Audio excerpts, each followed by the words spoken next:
All right, welcome back, creators. Today we have another interview with an Amazon influencer. Now, this one's a little bit different because it's someone who's new to the program and a friend of mine. So I'm really excited to have Mike on the show today. Mike, before we get into your whole Amazon influencer journey, tell us who you are and kind of what you do, what's your day job, stuff like that. Yeah. Well, first of all, I really appreciate you having me on. We've known each other for a long time, and have kind of gone back and forth with our different side hustles and things. I think I'm a typical middle-aged, married, three kids. I worked regular 9 to 5 for probably about 13, 14 years, and then I made a transition to working on my own probably 10 plus years ago, and have had all of the roller coasters up and down, as is typical learning that process. um, I'm from a background of marketing, and so I approach everything with that. Currently, I own a company called Dr. Demographics. That is my main focus. But one of the things that I learned in the up and down of owning your own business is that you are in complete control of your income. And so my wife and I try to have as many streams of income as possible. And is something, and the reason that we jumped into this. Matter of fact, I think I had heard you say something, and I approached you saying, "Hey, that sounds like a viable thing for us to do." And so I hornswoggled you into a conversation, and you kind of gave me the business on how to do it, and so we got started. And that was probably in July, maybe something about like last summer when Uh, we started that. yeah. So So first, you just taught me a new word, hornswoggled. yeah, That's that's a I'm not from Southern Utah rural, word you right know. there. So so that's pretty good. Um, Yeah. Now, yeah, we go back and I've always loved picking your brain because you're very entrepreneurially minded. You're always thinking about different things. Can I ask just a little bit more about the ups and downs? A lot of people watching this are Yeah. doing Amazon influencer and YouTube and so many other things on the side, but thinking about the leap to Yeah. full-time entrepreneurship. Can you just talk about some of the highs and lows that you've experienced over the Yeah. last decade? Absolutely. So I was really fortunate to get an excellent job very, very early on. Had a great employer, taught me a lot of things, and was a very stable income, more than I deserved type of a job for many years. But I am an entrepreneur, and I always did want to do something. And so I did make that leap, and and it was a bad leap. I was not prepared financially. Knowledge wise, I've of course had a natural knack for marketing, but I did not know how to run a business. And so I went into that very unprepared and crashed and burned pretty heavy. Put myself and my family through some really hard times financially, in a time, an era of the economy that was not good to do that. And so we're really, really rough. But a very important thing happened for me during that period. I was living up in northern Utah, up in Salt Lake, and up there's this phenomenon. Everybody in the nation knows about Craigslist, but in Utah there is a thing that's more popular than Craigslist, and that's KSL classifieds.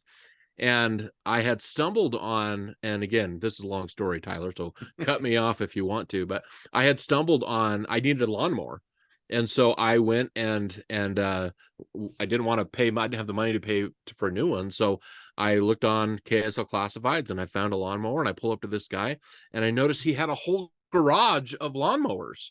And I'm thinking, what's going on here? I just thought I was buying a lawnmower. And through some very strategic questioning, I found out that he was buying, broken lawnmowers and fixing them and then selling them. And so that led me on a journey of me doing the same thing with washers and dryers. And I flipped washers and dryers for a long time, and that's how we ate as a family. And it was fantastic, and I learned a ton of lessons. And I have a bad back and a hernia because of that time of moving washers and dryers. But the thing that I learned is that I was in control of the money that I made. I didn't need to wait for anybody's permission. I just needed to go hustle. And so that business lesson that I learned really put me on a path of controlling my peaks and valleys much better than it did before. and that control is really what has guided me in every entrepreneurial direction that I've taken from that point. And so, still have peaks and valleys, absolutely. I think every entrepreneur has peaks and valleys. Matter of fact, in the Amazon influencer program, there's peaks and valleys, which I'm sure we'll talk about. But you have more control, especially if you have multiple streams. And so that really was my up and down. Now, that was a process of 10 or so years that led me to a little bit more financial stability, being able to purchase an existing brand that is my main brand today, and then also continuing to build smaller side streams of income that has helped stabilize that peaks and valleys so they're not quite as dramatic. Because in reality, I think that's why most entrepreneurs fail, not because of a bad idea, not because of even lack of effort, but it's because they can't survive the valley. It's too deep. And so, or they didn't have enough reserves to survive the valley. Yeah, so I want to put an exclamation mark on this whole idea of you control your income. I just did a video a little while ago, so if you go back in the archives, you can see this. But with the Amazon Influencer Program, you can diversify your streams and make money from on-site commissions, off-site commissions, sponsored views, AdSense on Google. Sure. There are a Yeah. bunch of different ways. And what I found was in like my fourth or fifth highest stream of income, I made more money this last year than I've ever gotten as a raise as a teacher. Like Yeah. you just don't get big raises when you work for someone else. But Yeah. if you work for yourself, you see this huge gap, which is really, really cool. Yeah. Yeah. Well, and other aside from that, we were just before you hit record on this conversation talking about December. You know, I've just enjoyed December. My kids are older and getting married and leaving, and so having the flexibility to say, hey, guess what? I'm going to take December off pretty much and let my residual stuff continue to residualize. I think that's a word kind of like a hornswoggle, but continue to work. But be able to take that off, that's every entrepreneur's dream. So worth it, absolutely. But be ready, be as prepared as you possibly can. And when people ask me, hey, should I take the leap? Should I leave my company? The answer is always maybe. You know what I mean? I think there's a lot of variables there that you have to, especially if you're married and have kids, you know, you're taking people with you in that journey. So there's a lot of things to consider when you make that leap.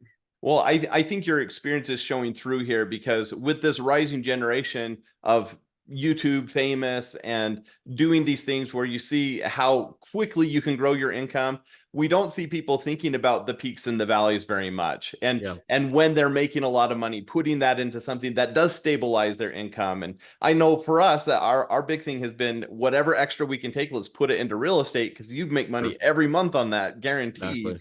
And so it's hard to have that perspective, especially as you're growing. So it's nice to see your perspective here now, a decade in, to see that that's a priority. That's cool. Sure. Well, let's talk about Amazon Influencer. As you mentioned, you first talked to me about this about 6 months ago. You weren't into the program right away. When did you apply for the program? Did you get in on your first try? How did those early days go for you? Yeah, I approached it like I do any new venture, in that I try to get as much information before I do instead of jumping. And so I knew that you were in it. I knew that you had some knowledge, and so I went to you first and got information from you before I did anything, because I knew that was going to be important. I knew there's pitfalls and barriers of entry in anything that you do, and so knowledge and data and analytics, in my opinion, is what gets you past that. So after talking to you, I got some fantastic advice, and I did get accepted on the first round. Part of that was because I had spent time years previous building a YouTube channel that had not a huge number, but enough subscribers that I think I got the automatic check mark to get through that piece. And then I took your advice on the first couple of videos that I used for submitting in the application process, and was accepted within a few days, it seemed. Or I don't remember how many, it was less than a week. I got accepted into the program. And funny enough, the very, very first video that I shot in the application has been a product that is probably my top seller overall. And it was just a random thing that I grabbed. And so I get a kick out of that one product has been the biggest seller that I've had. Yeah, well, I don't think that's unusual because I think often when people apply, they're taking a good product for that Yeah. because my first video, it's not my bestseller, but it's in my top 50. You know, Yeah. it definitely is Yeah. a good seller for me. And so I think Mhm. that's not unusual. So you got into the program within a matter of weeks then, which is unusual. Usually it's several weeks to several months. Yeah. Do you remember when you shot those first three videos? Because that's a major hurdle for a lot of people Yeah. getting into the program is those first three videos that will qualify you for on-site commissions. What were some of the things that you kept in mind as you shot those videos that you think made them stand out so that you could get accepted? Yeah, so I think that's a great question and something that people really do struggle with. And so I've done a fair amount of video in the past. And so there's a few things that I always try to always do every time. I always try to be really cognizant of lighting and audio and perspective. Like those three things I think are important just for a lot of reasons. I think they're important probably for Amazon wanting to keep the quality up. I know that people psychologically will engage with somebody's face a lot more than they will with somebody's hands. And so and also we live in an era of YouTube where we're used to highly produced videos that have great lighting and audio, and you don't notice those things, but I can tell you that those creators notice those things. And so and not that I had any expensive equipment beyond my phone, but I did make sure that I was in a well-lit area. I was everybody's got these fantastic video cameras right in their pocket nowadays, and I did make sure my audio came through clear. And then I made sure that I followed the general guidance, most of them that you gave me, in that I didn't talk about pricing. I didn't talk about anything, but I talked like I was talking to my neighbor about a product that I loved, and that's what I did. Kept it within a certain time limit. And thought as I finished the video, thought to myself, would I watch this? Would I have made it through the end of this video? Would this video have influenced me? And if the answer was yes to all those things, which it was, that's what I submitted. Cool. Well, let's deconstruct a few things that you just mentioned. So first, talking about lighting and audio, I can see you right now. You're well centered. You're probably 18 to 24 inches from the screen. So you're Yep. filling up the screen instead of being down in the corner. You have natural lighting in this room with your curtain drawn. Do you have any other artificial lighting that you're using right now? I don't right now. I do have other lights set up if I'm in the evening or whatever. I just happen to pick a corner of my office here that's got some good natural light. I Okay. have found that natural light always trumps or almost always trumps any other lighting setup that I've been able to really construct. I think the human eye just knows when it's real. And Yeah. so I try to do as much video in natural light as possible. Yeah, it's tricky. I'm down here in my bat cave right now, and I don't have any natural light. So I have a little ring light here that I adjust so I'm not too Sure. washed out. I have another one on this side. I have a Yeah. skylight above. And Yeah. my lighting kit isn't even set up because Yeah. usually I don't need it. You need a few lights strategically placed. Yeah, I tell you what, lighting is a science, and there are professionals that spend their career learning the art of lighting, and I respect it a huge way because I have had places like what you're in where there is no natural light, where I've been able to control every variable, and I still am too big of a critic to be able to get it how I like it. It's really really hard with shadows and backgrounds and different shades, and it's tough. It's really tough. And I think if a person has a dedicated place that they can spend a little bit of time and effort and education on setting up, it's awesome. And I've certainly seen a lot of great examples of that. I haven't been able to master that art well enough for me, and so I try to stay in an area where I've got good natural light. Yeah, I think that's an area where everybody continues to grow and evolve because Mhm. it is a tricky thing and it's not an exact science, Yeah. especially when it comes to natural light. Yeah. Let's shift to audio. I know for when I film videos, usually I'm just using my phone and Mhm. I don't even have an external mic on my phone. Sometimes I do, and right now I have a microphone. You Yeah. can't really see it here because it's As off do to the I. side, Yeah. but When you film most of your product review videos, do you use a microphone or are you just using your phone? I typically just use my phone, microphone. That would not have been the case a few years ago. I feel like the technology is so much better now, with phones, the audio, at least the phone that I have, it seems like the audio, when I have hooked up an external mic, I feel like it's not enough of a difference to deal with the hassle of it. And part of at least my strategy when it comes to Amazon influencer videos is production as well. And I don't want to spend a lot of time in post with my videos, because I know I won't equate the time. The ROI is not there for me. And so when I get into a video filming session, I've got to make it pretty efficient. And you can tweak audio for hours, you know what I mean, to get it just right.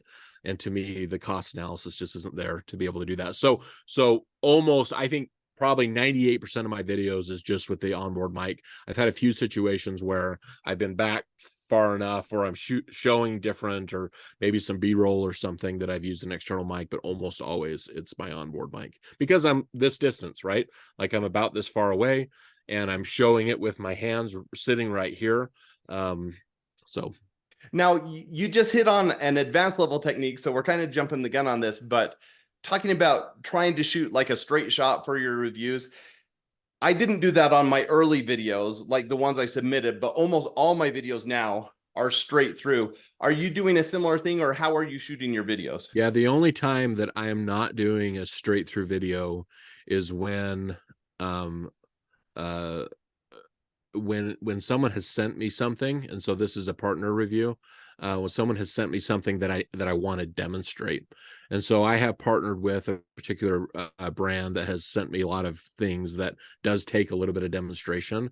And so that's the only time is when I will pop in b-roll. But again, almost everything else that's, especially that's not a partner review, is straight through. Okay. And part of that comes from some experience in front of the camera. um you know, I've done a lot of that, and so I don't have a lot of breaks, or say something I didn't mean, or something like that. And so that just does come with a little bit of experience. And so people shouldn't get frustrated with themselves if it takes them 2 or 3 takes to get it done. I know when my wife does reviews, she it takes her a lot longer than it takes me, but I've done a lot of this type of stuff, and so it's just an experience thing. Yeah. And it's probably actually more natural for you than for me, even though I've done 1,200, 1,300 reviews. But I try to go straight shot, but then for my ums and my pauses, and if I mess up, I just keep that in the straight shot, because then I can just Mhm. pull out chunks, and that's Sure. easier than doing separate clips that I have to splice together. Yeah, absolutely. Yeah. So Yeah. now, you mentioned you've worked with partners already. Remind us again. So you're only in this for what, 3 months? How long have you been Yeah, in a the couple program? months. Yeah, it was, I want to say it was right like July 1st, I think is when I got in. Okay. So Yeah. just a few months. How long was it? And I can't remember it. If we go back in time, I think I said I was going to connect you with some sellers, but I don't think I ever did that. So someone reached out to you, obviously. What did that look like? How long did it take till that happened? Yeah. Yeah. So I had a few reach out to me fairly quick, and I think it's because I have a pretty niched YouTube channel that is a particular area. And so I had a few pretty fast reach out to me. And to be honest, I'm not even sure that they originated from the Amazon influencer program. They probably just originated from my YouTube channel. But then I led them towards, okay, well, I you send me products in this world, and I will do reviews on them on Amazon influencer. And so I would say that's where it started, though. It I would say it didn't take more than a few weeks before I had a few emails coming in. I wouldn't say I get an email every day, and nor have I really pursued it, but I get a couple every week of brands that want to partner up. And are you doing paid partnerships, or is it just Yeah, free it's always product? paid. Okay. Paid. Yeah. Yeah, there's been a few that I would have done free because the product is something that I want and would use. But my standard email is a paid proposition. So Yeah. Yeah, me too. And I think this is an important thing to hit home for those of you who are new to the program. for a long time with certain things, I did it for free. And then I thought, what's the worst that can happen if I just ask? And Yeah. most of the time they say, yeah, and it might not be as much as you want. But I just had somebody who sent me 30 products. And Yeah. before I did, it was shoes. And they sent me a bunch of shoes before, and I did them for free. And I thought, this is a good thing. I can donate to the community, donate to my students. And then they asked again for a bunch more. And this time I said, but can you pay me for each one? And they said yes. Yeah. Right. So Yeah. Well, and I think for me, what I found out is my need for just having random stuff is not very high. You know what I right. mean? Like, I don't want, like I'm at a stage of my life, and I'm sure you are too, where like if I want something, I go get it. And I don't have need for things, and so that dopamine rush of, oh, this person's going to send me this free thing, especially if it's just a knickknack or widget or something, like I don't really have a strong desire for that. If it was a high-end something or something that I really wanted, that would be different. And I know you've done some of those. You've had definitely some awesome stuff that's been sent to you. I certainly haven't reached that level yet where I've had those offers, but like I say, for me it worked well to find a partner that is in a niche that I am interested in, and is stuff that I would use and that I would keep. And I know you've done some awesome things with gifts and things with some of your stuff. I found that when I have gotten those kind of things that I don't need nor give away, I don't give it the time to get, donated or whatever. So it just ends up filling a corner of the house that I'd rather it not, so I guess I'm pretty particular about who I partnered up with at this point. Yeah. If I was doing it full time and really, devoting a lot of time and energy, I would definitely be pursuing more of those relationships, because they can be very, very profitable. Absolutely. Probably the most profitable activity of the whole program. If I spent the time to pursue it. Yeah. And this again is something I want to hit home for those of you who are new to the program. We're all in different stages of life. And when I started as a product reviewer, I did have needs. I was unemployed, and there were things that we needed Sure. just to survive. And Yeah, so I was saying yes to everything for free. for I sure. wish Yeah. I'd been asking for money back then, because a lot of them would have said yes. And I Yeah. was just afraid. Yeah. Yeah. No, I mean, it's a matter of desperation level, and I say that with great respect, because I've been there, and Mhm. I think a lot of people in this program are there too, and they're paycheck to paycheck or worse. And so in those cases, you do whatever you have to do. And I know a lot of people that will do that and then sell that product on Facebook or whatever afterwards. And so they're able to make good money. And I say, more power to you. You should absolutely do that. Sure. It's not where I spend my time, but the opportunity's there. And when it's a matter of buying bread for your family, you do what you got to do, Right. and so great So, respect for that. Mike, let's go back now. You've been in the program for about 5 months. When you first started, how many videos did you put up in that first month, and what kind of results did you have? And then how has that grown with time? Yeah, so I think that the first 50 videos were, you're excited, you've got momentum, you look at all the, pretty soon you start looking at everything in your house or that you've purchased with that perspective. So the first 50 70 videos was pretty fast and pretty easy. Then you get to a level of like, okay, I've gone through pretty much what we've bought on Amazon for the last 6 months to a year.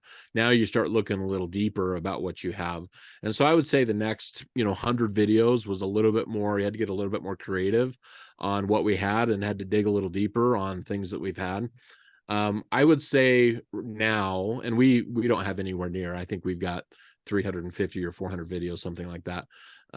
We just kind of go through spurts when we have time, my wife and I, when we say, okay, this week we're both going to dedicate time to doing a bunch of videos. Originally I was trying to be disciplined to do 5 videos a day, and that lasted for a while, and then got pulled in a few different directions. And so we go through seasons when it comes through videos. That said, like, I'm pretty analytical on the way that I approach the videos, and something that I learned from you is I'm also analytical when I buy something, especially in this time of the year. If I'm buying something that I don't have a very specific brand that I'm after, I will do the research to see what is purchased the most, what are the analytics on it, how many videos are there. So it does give me an opportunity, and I feel like that's increased my ROI video to commission. Right. Now, you made it sound like you did a flurry of activity at the beginning and then tapered off, but in reality, you're averaging about 50 a month, which is a pretty Yeah, I good would say that's clip. fair. Yeah. And I would say even with that is I will do a marathon 20 videos a day, you know what I mean? Mhm. And so that 50 in a month probably represents 2 or 3 days of work, you know what I mean? Okay. That I just saying, okay, I've got some time, I'm going to devote it to it. I grab in my office, I get a whole big stack of stuff, and I'm like, okay, here we go. Here's an example. I was going on a trip that necessitated me to buy a bunch of one thing that I needed for this trip. And so I bought all the things with the intention of I'm going to do reviews on all those things. So it gave me an opportunity to have 10 things right on my desk that I could do a review on. I needed them anyways. And so I just, took the time to do it. Right. So, having said that, I know that, and this is something I struggle with, when you're not reviewing, you're still thinking about reviews, you're shopping differently. Yeah. Everything around you is a potential review. How much time and how much bandwidth would you say you're dedicating maybe on a weekly basis at this point? Yeah. Um, excuse me. I would say pretty minimal, you know. If I were to take all of my income generating time that I spend a week, I would say on average probably about 10 to 15% of that time is on this program. At the very most 25% is on this program. But I think that's more because of the other stuff that's higher dollar ROI for me on my other streams. Mhm. If I didn't have those, I'd be spending a tremendous amount of more time on this program just because the ROI is pretty fast. Like for a side hustle like this, I've never seen anything that you have as fast of a return as what you have on the Amazon influencer program. No question about it. Yeah. Well, let's talk about that for a minute. Um, was your first sale within that first week or week or two? And how Yeah, has it first grown? day. Yeah, first day. But and a mistake that a lot of people do is when you go to your dashboard, I had set up an off-site commission profile years and years ago, and so it was defaulting to that one. And so I didn't think I had anything for the first 2 weeks. And then finally on a message board or Facebook or something, somebody says, oh, you got to make sure you change the store ID to the on-site commissions ID. And then I'm like, oh, I do have all these sales that I didn't even know about. And so I was to the point, I'm like, okay, this isn't worth it. I've spent all this time doing this video. I'm not getting any traffic. But then once I clicked that, I saw, oh, we're making sales every day. So, Cool. yeah. Um, with the growth that you've seen, do you feel like it's a hustle that's worth starting now? I mean, because you started pretty new. Are you getting enough money back from it that it's worth your time? Yeah. So, there was some pretty lousy weeks over the last 6 months, and Amazon does its testing, and people need to understand that Amazon holds all the cards. They hold everything. They could shut it down tomorrow, and we could have a whole conversation on that. And so there is some vulnerability I think that sellers have, and so yes, it's frustrating to go from a time where you think, oh, this is amazing. And certainly right now in the holiday season, I feel that way. The ROI right now is fantastic and has been for quite some time. But there was definitely some weeks where you just see it go down and down and down. You're thinking, oh man, was this worth it?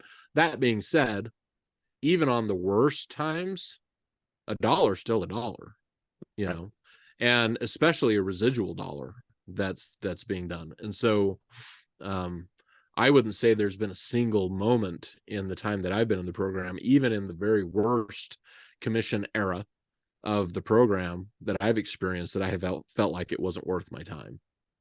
Cool.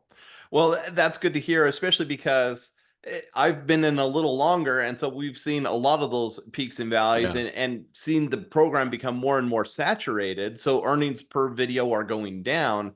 Yeah. But even with that, it's that Yeah. residual, right? It's so Yeah. cool to do that review Yeah. and see it later. Well, and the thing about it is any industry you go into, any side hustle you do, people will always try to convince you that you're too late. And that is a scarcity mentality, and it's not true. Amazon is massive, and the product sales are massive. And the reality is, and you were in this program at least a year, if not longer than that, before I got started. And I'm extremely happy with the revenue that we've made. And I do not hesitate recommending it to anyone. And that's true in any industry that I've been in when people have said, "Oh, you're too late." There's always those scarcity minded people that are gonna the sky is always falling, you know what I mean? And they don't understand business, to be frank. They just do not understand cycles that every industry goes through, and Amazon's not going away anytime soon.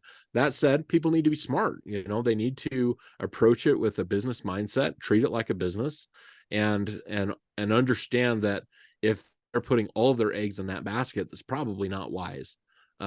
Awesome supplementary thing, no doubt, and it can be a primary, but you need to be working on safer streams of income as well. Yeah. Well, this has been a great interview, Mike. I've appreciated your time. If you were to leave us with one last piece of advice, what's the one thing that biggest bang for your buck in doing Amazon influencer? What would you recommend for either new or even more experienced reviewers? Yeah, I think for new reviewers, it's just to get a disciplined schedule that you can stay with, whatever that is. If that's one video a week, if that's all you can do, then do that thing. If it's more than that, then do that thing and stay as consistent as you can, because that consistency, even if you only do it for 6 weeks or something like that, you're going to see some results that's going to keep you through those heavier things. For more experienced reviewers, I think that I would invite them to approach things with a little bit more of an analytical brain. There's so much data out there, and data that I would suggest, and the best success that I have, and certainly won't give away my secrets here, but the best things that I have done are looking at things that have nothing to do with Amazon. I'm looking at trends. I'm looking at different other popular channels that might send somebody to buy certain products, and that's how I'm making my decisions. And that stuff, I would say, is probably garnering me 30 to 40% higher commissions than probably someone that's just doing it all by random. And again, I know that's a bait and switch answer on that, but I think people that are experienced will understand that there is some research you can do and not get carried away with, but you can do it in whatever thing that you're going to specialize in that's going to equal in a higher revenue number for you at the end of the month. Yeah, I 100% agree. I think the further in you go, the more time you need to be spending in your own analytics, but also watching market trends. And that's how you stay on top of it, instead of fading away. So good advice. Well, Mike, it's been a pleasure having you on, and maybe we'll follow up with you in another 6 months or so and see how things are going. Yeah, appreciate it, Tyler.